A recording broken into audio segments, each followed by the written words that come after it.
welcome to Dreamland Acres. I'm John. I'm Nicole. And we're coming to you live from the UTV today. We're gonna head down, and today is gonna be a tutorial video on how to install a backhoe on the Branson 5520C cab tractor.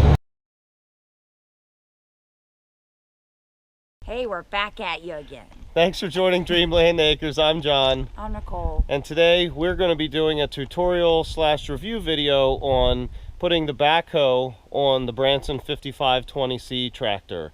So come along with us and we're going to show you how this all works. So before we do anything, the very first thing that we have to do before we can even try to hook up the loader on this, or the backhoe, I'm sorry, is we have to remove the 3-point hitch system. So we've got to remove that pin, and that bolt, and that's going to be on both sides. So we're going to take those off. Once we get those off, we're going to come back at you with some more close-up. Remove your cotter pin here, and we're going to come up here and remove our cotter pin from up here. So now they're both removed.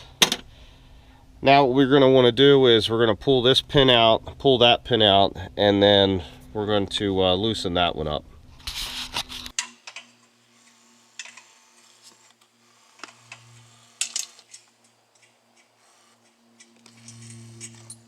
This will be the only part of the process to where you need a wrench, a tool of some kind, will be to remove these nuts.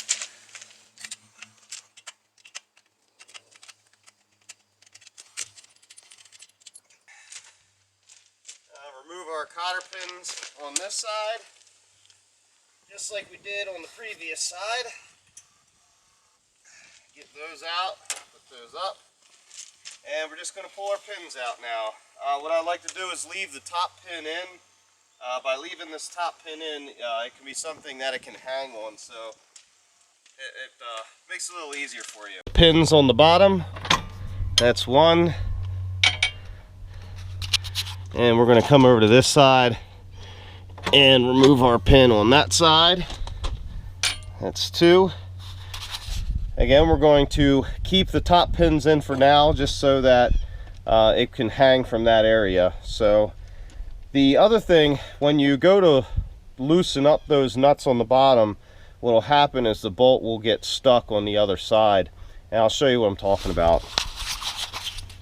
So right here, you can't push that bolt out of there, so you've got to come back with your wrench. Now it's loosened up, it's not wedged in there, so now it'll just push right out. So what we're going to do is push them out on both sides and pull out the top pins up there.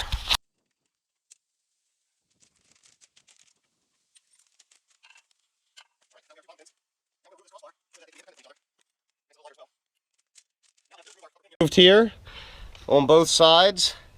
All we have to do is remove this upper pin. When you go to remove this upper pin, be careful. These arms are very heavy, and you try to pull that pin out or push it out with your finger, kind of pulls down as you're pushing through with your finger. That doesn't make for a good ending, so be careful.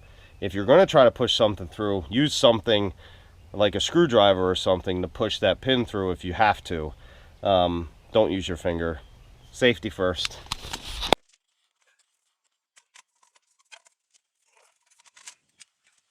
And now we're going to take this side off.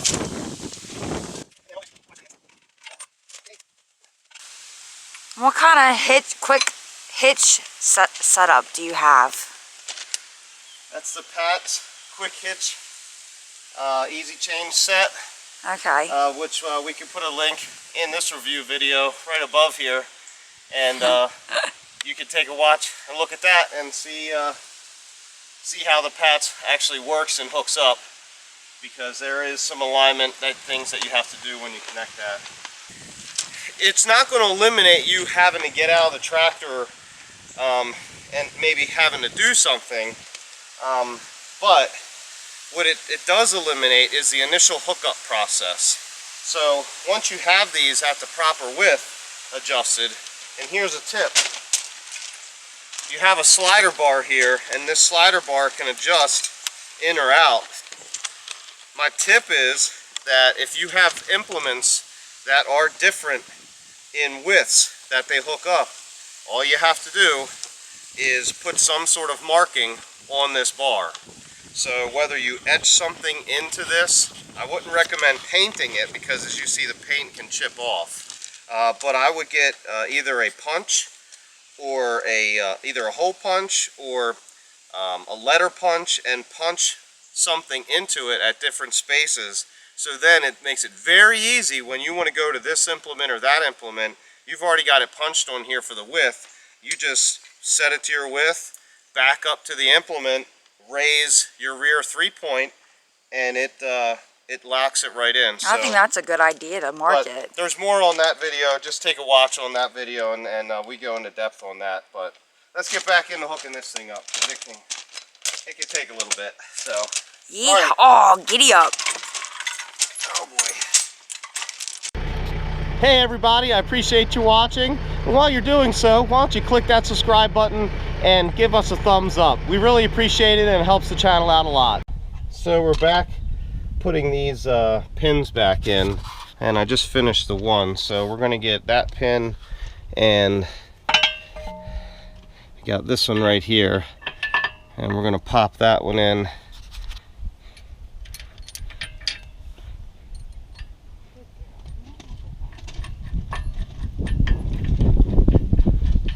Pop these, each pin, there's one on each side, so you got that one and you've got that pin. So we're going to take our cotter pins here and we're going to go ahead and put our cotter pins back in these outer pins here. We've already done the top links. We put our pins there. So once we get done this, we can spin the tractor around, and I'm also going to remove the top link right here for right now, just to make it easier for backing up purposes, because I got to get the hydraulics hooked up. So let's get these pins in. So now that we've got everything off of the back 3-point, we're going to fire it up, get it warmed up so we can turn it around and get the backhoe connected. So let's do that.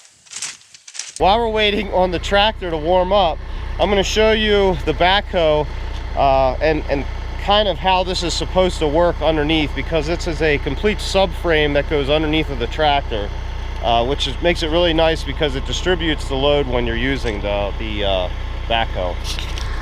So here's our subframe. Now this part right here is going to lock in the front. Down here there's little latches that we're gonna have to hope they come out okay, that are gonna flip up, and a pin is gonna go through here, and the bar is gonna be right there. In the back here, right here, where we connected those bolts, we put the bolts in the back, that is where these are gonna latch in, right where those bolts are.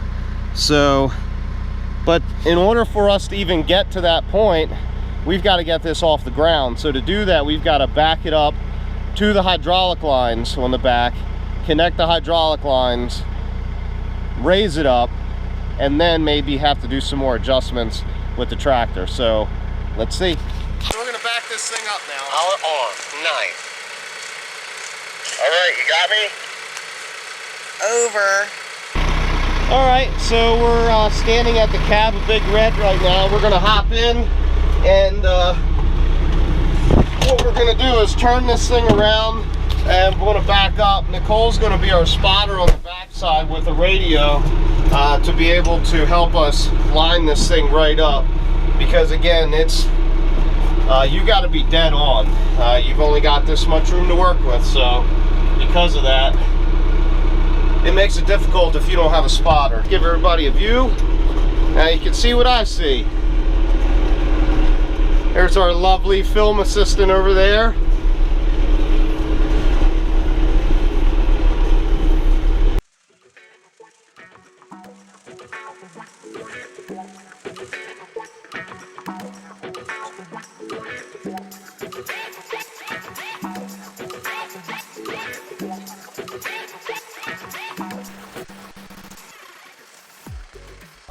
have to shut off the engines to relieve the hydraulic fluid pressure. Otherwise, you're going to get a nice shower when you go to disconnect that in the back. So we've turned the engine off. We're going to go outside now, and we're going to hook up the hydraulics to the back of the hoe, and this way we can raise it up off these cinder blocks. And by the way, for storage purposes, the very best thing to do is to put cinder blocks underneath of it, because it will bleed down and it will be sitting on the ground. So it's a great idea just to put a couple cinder blocks underneath of it. Keeps it from falling on the ground, and then it makes it easier to do this process. So we're going to go down below, and I'm going to give you a close-up of the pins and how they have to line up, and you'll see just how close you have to be. All right, so this is the pin that we have to get this on. So that has got to connect to that. And as you can see, there's not much room here. And when we start raising this up off the ground, what's going to happen is it's going to want to shift on us left and right. So we're going to have to align it up again. So let's start doing that. So what I'm going to do is, here's a hydraulic line to the tractor. We're going to disconnect these and connect these up to it. So let's go ahead and do that now. Okay. Let's connect this one.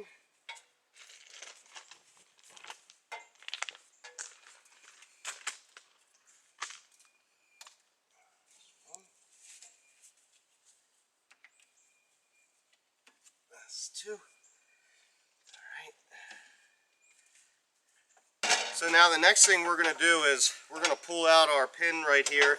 This is what's going to connect to our top link on the top here. So once we get it raised up and hooked up, then we'll be good. So here we go. Hopefully this works as planned.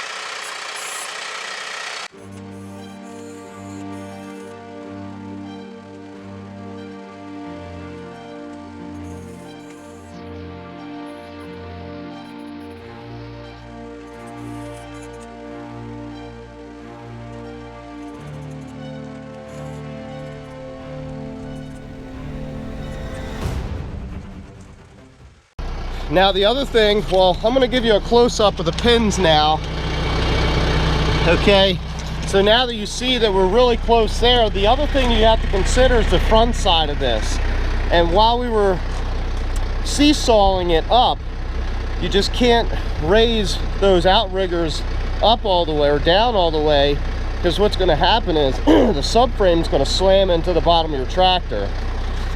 So you have to put your bucket down to relieve the pressure and put the front down a little bit, and I'm going to show you why. It might be a little noisy, but down here, this has got to go around this. So we're going to go forward, and this is going to latch across it. So that whole subframe is going to go forward some as I back up and latch around that rod there. So that's why it's important that it's tilted down, because all you're going to do is push the backhoe backwards when you back up. Okay, so it looks like I may have gotten this thing good. Now, so we're going to back up now, and hopefully it's going to go right on those pins. Can't see anything now. Straight back. You're almost in it. You're in it. We've backed up on the pins on the back, so we're going to show you that. We're now on the pins on both sides, and I'm going to show you the front again where that one subframe connects.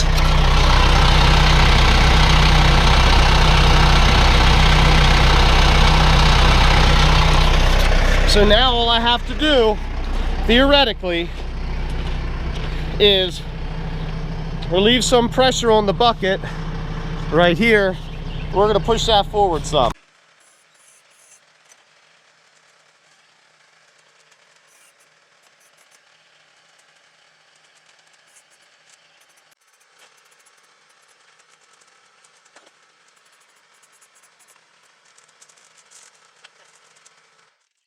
Now that we've got it hooked up, we've had to do another little seesaw action going down to make sure the front subframe would lift up And now I'm going to give you a close-up of the subframe connected, and we're going to put the pins in, and then we're connected. Okay, so I'm going to get under the front of this again. I've shut the engine off, make it a little easier to hear. And these pins are what's going to go in the front of the subframe, and this is the only thing that holds the entire thing on the tractor. So I'm going to take you down and show you now. So now that we're back underneath, you can see our subframe is now completely connected. These were the two little arms that were underneath. They get flipped up, and all right, now that they're flipped up, you see the hole in there. There's also a hole on this side. We're going to put this pin, try to get it here for you, through that hole. It's now going to come out on this side. That I'm going to take our little locking pin and put it up in there. I can't do it with one hand, but you get the idea. So we're just going to flip this up, and it just slides through. We'll take our locking pin and put it on the other side. So the upper link is going to get put right back in place here. Different levels there, and 3 holes. So on this, yeah, it has three different settings on here. The different settings for the holes is the aggressiveness for the implement that you're using. Oh yeah.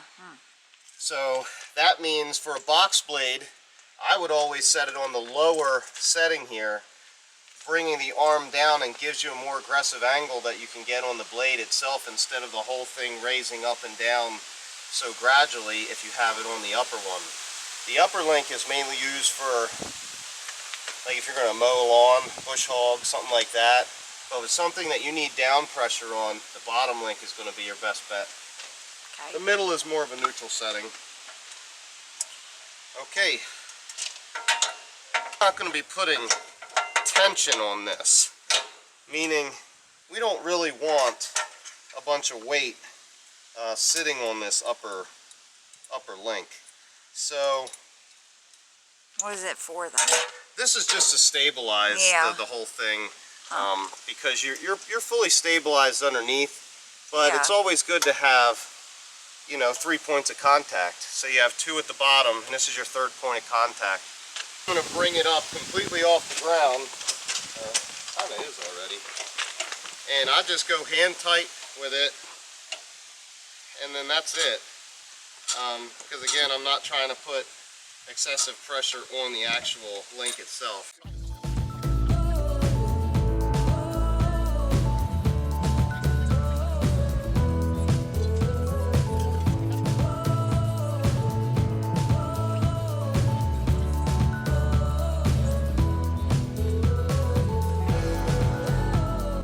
Alright, so we pretty much finished up here. The only thing left that we have to do is adjust our 3-point. So we're just going to adjust this 3-point so that it's tight.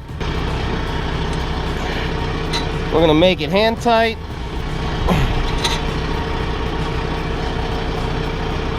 Alright. And that is pretty much it. We've put our pin on the back here, so we've secured the arm from coming down. We've put our safeties on here. We've attached our hydraulic hoses are raised up. We put our pins in underneath. All the locking pins are on the back. So we're now secured and ready to go for another day. Thanks everybody for watching on this tutorial video. I hope everybody got some information out of it. And stick with us for many more to come. Thanks again for watching. My name is John. That's my camera girl. See you on the next one.